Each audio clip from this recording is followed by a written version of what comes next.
सब्जी वाले से व्यापारी तक एक प्रेरणादायक कहानी। रामपुर नाम के एक छोटे से कस्बे में मोहनलाल नाम का एक साधारण व्यक्ति रहता था। उसकी उम्र करीब 30 साल थी। पढ़ाई सिर्फ 5वीं तक हुई थी। घर में बूढ़े माता पिता, पत्नी और 2 छोटे बच्चे थे। आमदनी का कोई स्थायी साधन नहीं था। मोहनलाल हर सुबह 4 बजे उठकर सब्जी मंडी जाता, उधार में सब्जियां लाता और ठेले पर सजाकर गली मोहल्लों में बेचता। उसकी कमाई इतनी कम थी कि कई बार बच्चों की फीस, घर का किराया और दवा सब एक साथ संभालना मुश्किल हो जाता था। कई रातें वह बिना खाना खाए सो जाता, लेकिन कभी शिकायत नहीं करता। सूर्यास्त संघर्ष से भरी सुबहें। मोहनलाल का दिन सूरज निकलने से पहले शुरू होता। मंडी में बड़े व्यापारियों को देखता, कैसे वे दाम तय करते हैं, कैसे माल खरीदते बेचते हैं। वह चुपचाप सब देखता, समझता और सीखता। उसके मन में एक सवाल हमेशा रहता, क्या मैं पूरी जिंदगी सिर्फ सब्जी बेचता रहूंगा? लेकिन अगले ही पल बच्चों का चेहरा याद आता और वह फिर काम में लग जाता।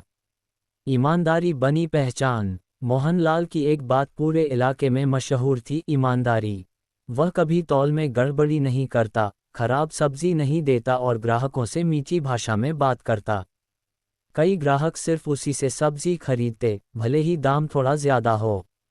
एक बुजुर्ग ग्राहक ने एक दिन कहा, बेटा, तू आगे जरूर बढ़ेगा, तेरे हाथ में बरकत है। मोहनलाल मुस्कुरा दिया, लेकिन उस बात ने उसके मन में गहरी छाप छोड़ दी। बल्ब सोच में बदलाव। एक दिन बारिश के कारण सब्जी नहीं बिक पाए। काफी नुकसान हुआ। उसी रात मोहनलाल देर तक सो नहीं पाया। उसने सोचा, अगर मैं सिर्फ मेहनत करता रहूं और सोच न बदलूं, तो हालत नहीं बदलेगी। उस दिन उसने तय किया कि वह सिर्फ सब्जी बेचने वाला नहीं, बल्कि व्यापारी बनेगा। लेजर सीखने की शुरुआत। अगले दिन से मोहनलाल ने अपने काम को नए नज़रिए से देखना शुरू किया। वह हर दिन नोट करता, कौन सी सब्जी ज़्यादा बिकती है, किस दिन दाम कम होते हैं, कौन सा ग्राहक कितना खरीदता है। वह मंडी में व्यापारियों से बात करने लगा, उनसे सवाल पूछने लगा। शुरू में लोग हंसते थे, लेकिन उसकी लगन देखकर कुछ लोग समझाने लगे। मनी बैग, छोटी बचत बड़ा सपना। मोहनलाल ने हर दिन 20-30 रुपये बचाने शुरू किए। कई महीनों बाद उसके पास थोड़ी पूंजी इकट्ठा हो गई। उसने ठेले की जगह छोटी दुकान किराए पर ले ली। अब वह सुबह मंडी से ताज़ी सब्जियां लाता और दुकान पर सजाकर बेचता। दुकान होने से ग्राहक बढ़े, बिक्री बढ़ी और भरोसा भी। पैकेज थोक खरीद की शुरुआत। एक दिन उसने हिम्मत करके मंडी से थोक में सब्जी खरीदी। इससे लागत कम हुई और मुनाफा थोड़ा बढ़ा। उसने कुछ सब्जियां दूसरे ठेले वालों को भी बेचनी शुरू की। पहली बार उसे महसूस हुआ, मैं अब सिर्फ बेच नहीं रहा, सप्लाई भी कर रहा हूं। यहीं से उसका व्यापारी बनने का सफ़र शुरू हुआ। अपवर्ड ट्रेंड, नुकसान और सीख। एक बार उसने ज़्यादा माल खरीद लिया, लेकिन बिक्री नहीं हुई। काफ़ी सब्जी खराब हो गई। नुकसान हुआ। घर में तनाव बढ़ा। पत्नी ने कहा, अब और जोखिम मत लो। लेकिन मोहनलाल ने हार नहीं मानी। उसने नुकसान का कारण समझा, गलत अनुमान, मौसम की अनदेखी। उसने तय किया कि आगे से सोच समझकर जोखिम लेगा। सुविधा की दुकान, व्यापार का विस्तार। कुछ सालों में मोहनलाल ने एक और दुकान खोली, एक गोदाम किराए पर लिया, 2 लोगों को काम पर रखा। अब वह सब्जी सीधे किसानों से खरीदने लगा। इससे किसान भी खुश थे और उसका मुनाफा भी बढ़ा। धान, किसानों से सीधा जुड़ाव।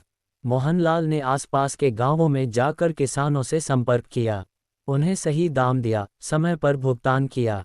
धीरे धीरे किसान खुद उसका इंतजार करने लगे।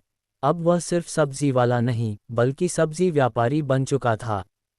कार्यालय की इमारत, थोक व्यापारी की पहचान। कुछ वर्षों बाद मोहनलाल की पहचान मंडी में एक भरोसेमंद थोक व्यापारी के रूप में हो गई। होटल, ढाबे और दुकानदार उससे सब्जी लेने लगे।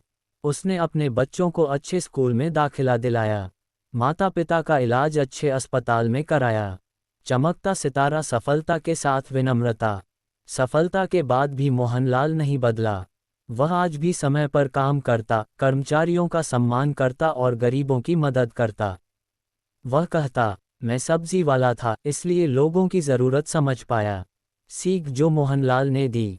मोहनलाल की कहानी हमें सिखाती है, छोटा काम कभी छोटा नहीं होता। ईमानदारी सबसे बड़ा ब्रांड है। मेहनत के साथ सोच बदलना ज़रूरी है। असफलता से सीखो, डरना नहीं। व्यापारी बनने के लिए बड़ी पूंजी नहीं, बड़ी समझ चाहिए।